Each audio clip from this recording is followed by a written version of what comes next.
जी, मैं पूजा पाल, चायल कौसाम्बी प्रयागराज से मैं विधायक हूँ और मैं बिहार में यहाँ पर 2 दिन से लगातार मैं यहाँ पर हूँ और चुनाव प्रचार तो कल ही ख़त्म हो चुका है। और मैं ये सही है कि कल शाम तक हम लोग ने चुनाव प्रचार किया है। और जब चुनाव प्रचार करते समय यहाँ पर एक गोरार गांव है और वहाँ पे एक हमारे रिलेटिव रहते हैं शिवनारायण पाल जी। तो उनके यहाँ जब मैं गई तो पता चला कि उनके यहाँ श्राद्ध का कार्यक्रम है, जिसको शायद यहाँ पर एक भंडारे के रूप में या गया के रूप में मनाया जाता है। तो वहाँ पर मैं गई तो वहाँ पर हमारे सभी समाज के लोग और ख़ास करके शिवनारायण जी आ करके, मैं गाड़ी में बैठ चुकी थी, उन्होंने हाथ जोड़ करके कहा कि विधायक जी कल हमारे यहाँ कार्यक्रम है, आप अब इतनी दूर आई हैं तो हमारे कार्यक्रम के लिए भी आप एक दिन रुक करके हमारे कार्यक्रम में ज़रूर आइए।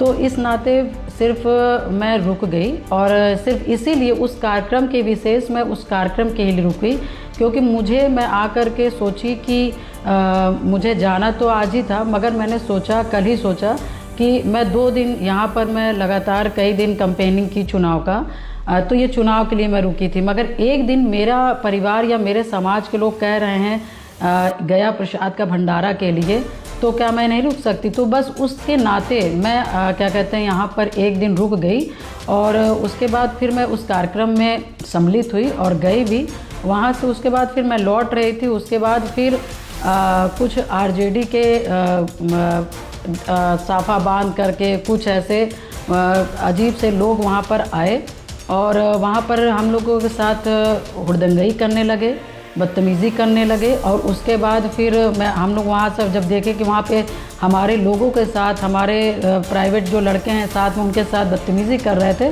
तो उसके बाद वहाँ पर हमारे परिवार से और उन लोगों से, रिलेटिव से लड़ाई हो गई, वाद विवाद हो गया। उसके बाद जब हम लोग ने देखा तो ये हुआ कि यहाँ से चलिए। फिर मैं वहाँ से चली भी आई कि लगा कि ये लोग कुछ गलत सोच रहे हैं।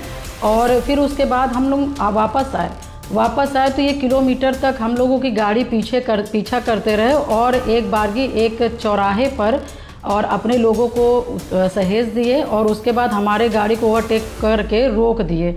और गाड़ी जब रोके हैं तो उसमें गाड़ी लाकर सामने हम लोग को लगा दिए और उसके बाद उसमें से आरजेडी के सांसद निकले और उन्होंने ना हमसे बात किया, ना चीत किया, और उन्होंने सिर्फ एक ब्लेम लगाया कि ये क्या कहते हैं गाड़ी में पैसा रखे हुए हैं और ये पैसा बांट रहे हैं, जो कि एकदम सरासर गलत था, एकदम गलत था। आप हमसे पहले पूछते तो आप आए किस लिए हो या यहाँ पे हो किस लिए?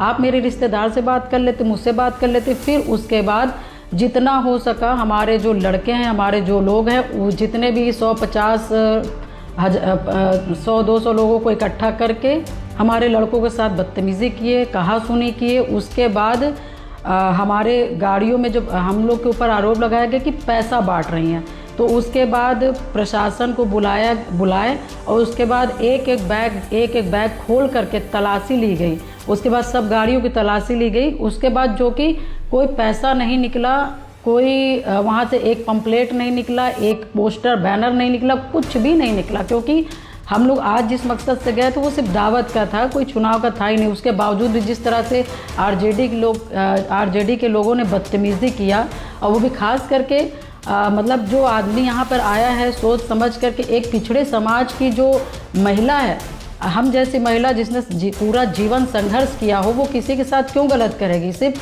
क्या यहाँ पर एक समाज में सिर्फ एक दावत जाने के लिए इतनी बड़ी सज़ा दी जाएगी कि बीच चौराहे पे रोककर एक विधायक की, एक महिला विधायक की, पिछड़े समाज की बहन बेटी को बेइज्जती की जाएगी?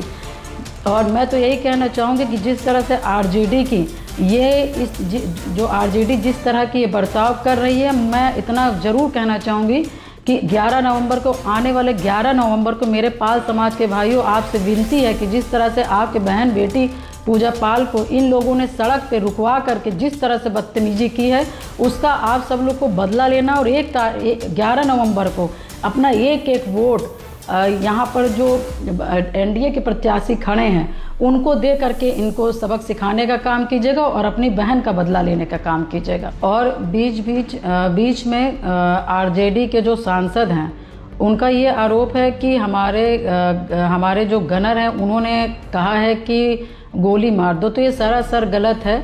और जो कि जब ये आरोप लगा रहे थे, कह रहे थे, उसके बाद भी मैं गाड़ी से उतर करके मैंने कहा मुझसे कोई गलती हो गई है तो आप मुझे बताइए। फिलहाल कोई गलती मैंने नहीं किया है, मगर उस समय कोई बात नहीं कर रहे थे। मैं जो कि 2 बार गाड़ी से उतरी और मैंने पूरी बात करने की कोशिश की, मगर वहाँ पे बात करने के लिए कोई तैयार नहीं, सिर्फ हुड़दंगई मचा रहे थे और सिर्फ वीडियो बना रहे थे और सिर्फ उल्टा सीधा कहा जा रहा था। और सिर्फ ये बाहुबली, उत्तर प्रदेश से बाहुबली विधायक आई हैं और यहाँ पर उनके गवर्नर ने ये, जो कि इस तरह का कोई भी मतलब कि बातें नहीं कहेगी, एकदम निराधार है, गलत है। ये सिर्फ चुनाव का माहौल बिगाड़ना चाह रहे हैं। और जो कि मैं तो कहना चाहूँगी, जिस तरह से आरजेडी के सांसद एक विधायक महिला के गाड़ी के सामने गाड़ी रोकने का काम किए, मुझे तो वही अजीब सा लग रहा था कि इनको बात करना है तो ये सामने आके बात करें। ये गाड़ी एकदम मतलब जिस तरह गाड़ी रोक करके इन्होंने बदतमीज़ी करने का काम किया, ये एकदम सरासर गलत था। और उनके इस रवैये पे मैं कहूँगी कि इनको तनिक भी महिला को सम्मान करने की इनकी सोच नहीं है।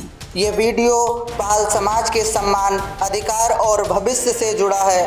आज हर गली, हर गांव, हर शहर में एक ही सवाल गूंज रहा है, क्या पाल समाज अपनी आवाज़ के साथ पूजा पाल के साथ खड़ा रहेगा? और इसका जवाब है हाँ, पाल समाज पूजा पाल के साथ है। पाल समाज का इतिहास संघर्षों से भरा रहा। हमने मेहनत की, देश बनाया, लेकिन जब अधिकारों की बात आई तो अक्सर हमें नज़रअंदाज किया गया। हमारे युवाओं को रोजगार चाहिए था, हमारी बेटियों को सुरक्षा और सम्मान चाहिए था, लेकिन हमारी आवाज़ अक्सर दबा दी गई। ऐसे समय में समाज को चाहिए एक ऐसी आवाज़ जो डर के बिना सच बोले। पूजा पाल कोई अचानक उभरा नाम नहीं है, वो ज़मीन से जुड़ी नेता हैं। उन्होंने समाज की पीड़ा को समझा, सुना और उसे मंच तक पहुंचाया। जब पाल समाज के मुद्दों पर बोलने से लोग डरते थे, तब पूजा पाल ने आवाज़ उठाई। आज पूजा पाल के साथ जो हो रहा है वो केवल उनके साथ नहीं, पूरे पाल समाज के साथ हो रहा है। समाज यह साफ साफ कहना चाहता है, हम अन्याय को स्वीकार नहीं करेंगे। हमारी आवाज़ को दबाने की कोशिश होगी तो पाल समाज एकजुट होकर खड़ा होगा। पूजा पाल हमारे समाज की उम्मीद है, हमारी बेटियों के सम्मान की बात करने वाली नेता हैं।